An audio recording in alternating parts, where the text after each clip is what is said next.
"Oh shit!" Eric exclaimed, rolling out of the bed and running from the room.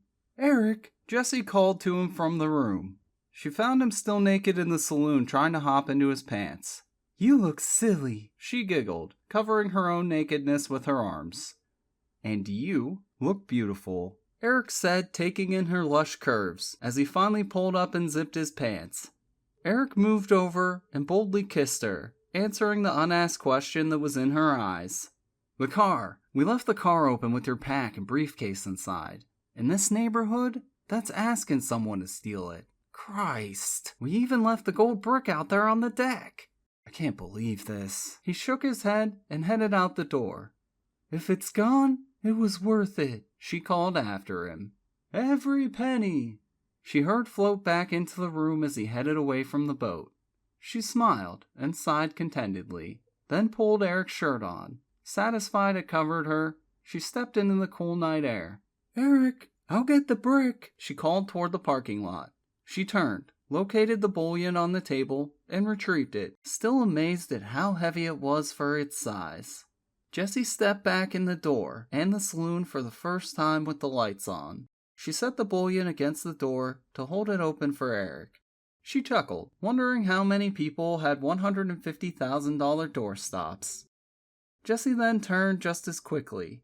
She picked up their dropped clothes and took them back to the cabin. She emerged back in the saloon just as Eric came through the door, carrying her pack containing a selection of Myra's diaries and the briefcase. "So this is it?" she asked, pointing to the briefcase. "Yeah," he said, dropping the pack on the sofa and sitting next to it. He patted the seat next to him, and Jessie sat down as Eric brought the briefcase up on his lap and worked the latches. Jessie's jaw dropped as Eric opened the briefcase and she saw those neatly bundled stacks of Benjamin Franklins. "Oh my god, oh my god," Jessie whispered, as Eric randomly picked up and leafed through a packet to see if they were real. "Almost as hypnotizing as the gold, isn't it?" he asked, looking over. "Where'd you put it?" "Over there." Jessie pointed at the expensive doorstop. "That's cute. Maybe we should leave it there," he said playfully. "Nah," she answered. "Then everybody'll want one." They laughed together. Then Eric closed the briefcase and got to his feet. "Now to find a place for safekeeping," he said, looking back at her. "By the way, I think my shirt looks good on you." He leered. "I think you look better on me," she said in a husky voice, then licked her lips. "Lord, give me strength," Eric said, rolling his eyes to the heavens. Jessie giggled, then scampered down the hallway toward the cabin. Eric dropped the briefcase where it was and started for the shadows. Then, thinking better of it, and moved back to the door, removing the gold doorstop and closing and locking the door. Then he headed for the cabin, shutting off the light. There was a loud thunk as he dropped the gold bar along the way. "I didn't think you'd ever get here," Jessie said as she heard him enter the room. Without another word, Eric got into bed, and soon the only sounds were them rocking to the rhythm of the waves. Eric's eyes snapped open. He had just been dozing. So it seemed. The night was silent, except for the gentle rocking of the boat and Jessie's slow, regular breathing. She was sound asleep. What had woken him? Everything seemed normal. He closed his eyes but opened them again immediately. Something didn't feel right. Something woke him. Eric's mind flashed back to stories Sean used to tell. He could almost hear his brother's voice telling him, "When you're out in the bush, how can I describe this? I can't, but you kind of develop a sixth sense for trouble. Trust your instincts. Kind of. If you ever find yourself in a tight spot, trust your gut feeling." Eric blinked himself back to the present. There it was again. A sound. So faint. Eric wasn't even sure if it was a sound or just a feeling. Without making a noise, he untangled himself from Jessie's sleeping form and slipped out of bed. He thought he was just being paranoid, but after the last few days, following Sean's advice and having a look around wouldn't hurt. He padded naked down the hall. As he entered the main saloon, he hit his big toe on something solid, causing him to gasp in pain. He didn't cry out in pain. He dropped to a crouch, and he squeezed his eyes shut until he saw stars. Feeling around, Eric found the bar of gold, and he just started to stand up. Then he heard it again, distinct this time. His eyes darted in the direction it came from. Eric kept himself perfectly still, afraid to even breathe. He stayed motionless for what seemed like forever. Then a shadow started moving past the window. Looking hard, Eric could see a man silhouetted against the mercury lights of the parking lot. A finger of fear moved up Eric's spine as he saw a long, cylinder-like object extending from the figure's hand and realized it was a silenced pistol. Eric looked around frantically, but could find no better weapon than the gold bar he held in his hand. Matching the figure outside's movement, Eric headed for the door. He risked moving quicker as the figure passed behind the wall. Eric made it to the door and crouched behind the power console next to the door, just as he heard light footsteps outside the door. Again, Eric willed himself to be perfectly still. He heard the doorknob rattle, and silently thanked heavens he had remembered to lock it. 2 silent shots, and the door jamb was shattered. The finger of fear mushrooming through him threatened to turn his bowels to water.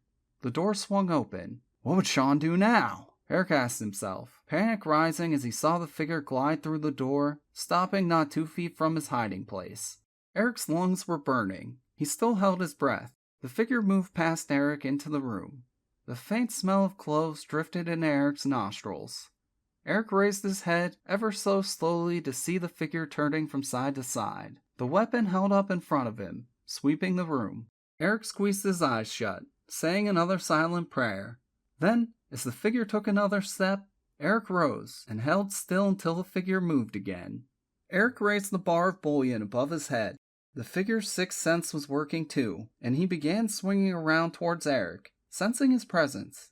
Eric leaped forward, swinging the gold bar down in a vicious arc, striking the man on the head with a sickening thud. The figure collapsed in a heap at Eric's feet. Eric was shaking, not sure exactly what he had just done. Another sound brought his head around, and he saw another figure moving his way past the large side window. Eric, for lack of a better idea, scampered back into his hiding place, thinking, if it worked once, it'll work again. Seeing the door standing open, stopped this one cold. He moved on after a long moment, but slower, more cautiously. Eric crouched, coiled like a cobra ready to strike. One more step. He prayed silently as the figure began its next step. The light flipped on, and Jessie called, "Eric, what?" as she stepped into the room and froze at the sight of the gunman standing over his befallen partner.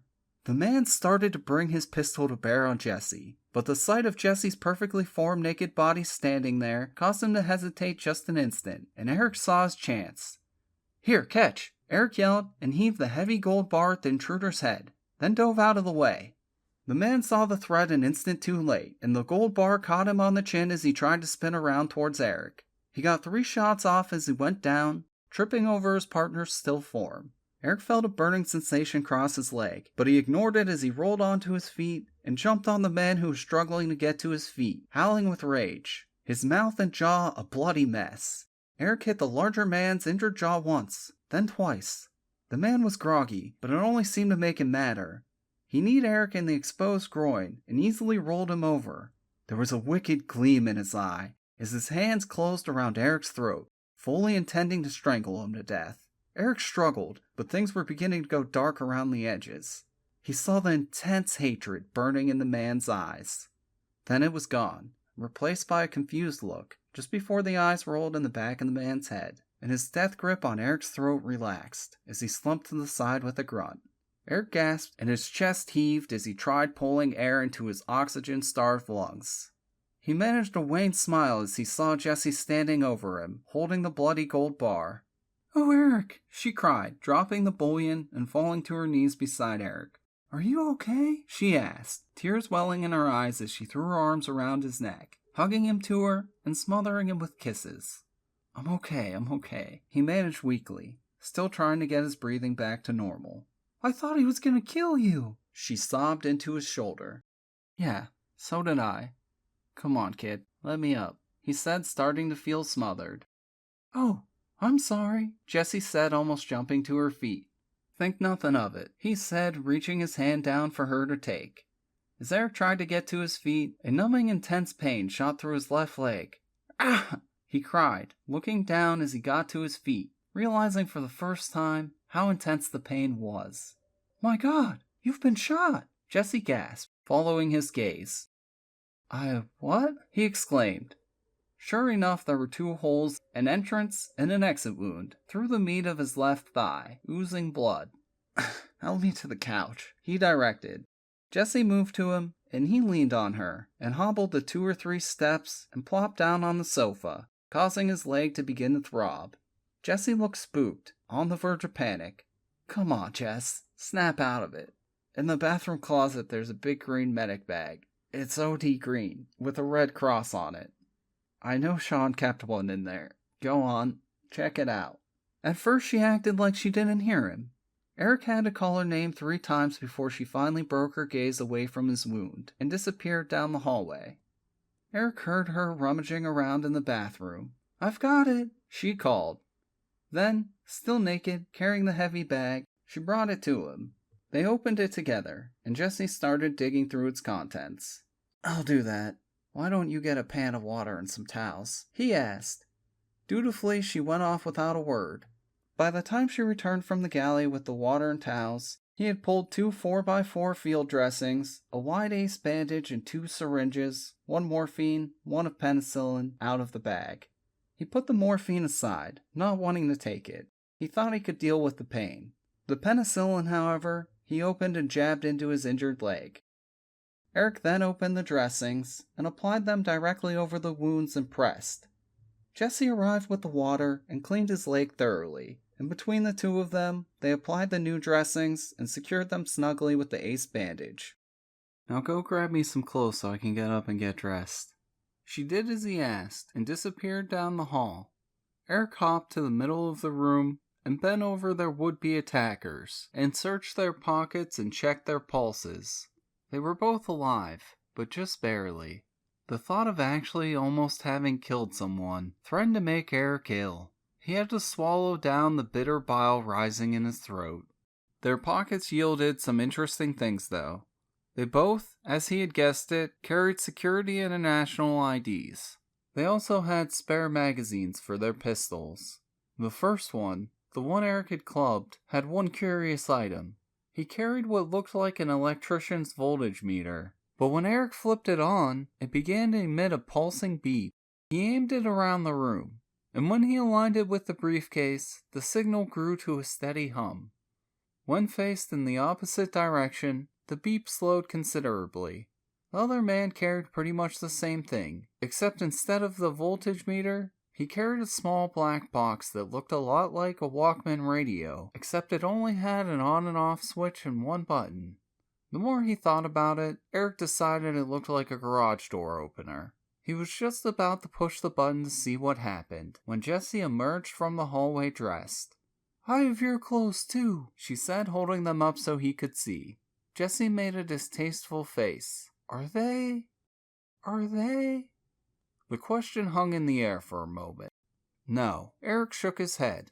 They're alive, barely. Jessie shuddered. I think I'm gonna be sick, she said, holding her stomach. I know what you mean, Eric said, taking his clothes from her and awkwardly starting to get dressed. Do you need help? She asked, trying to get her mind off the 2 men lying on the floor. No, I can do it.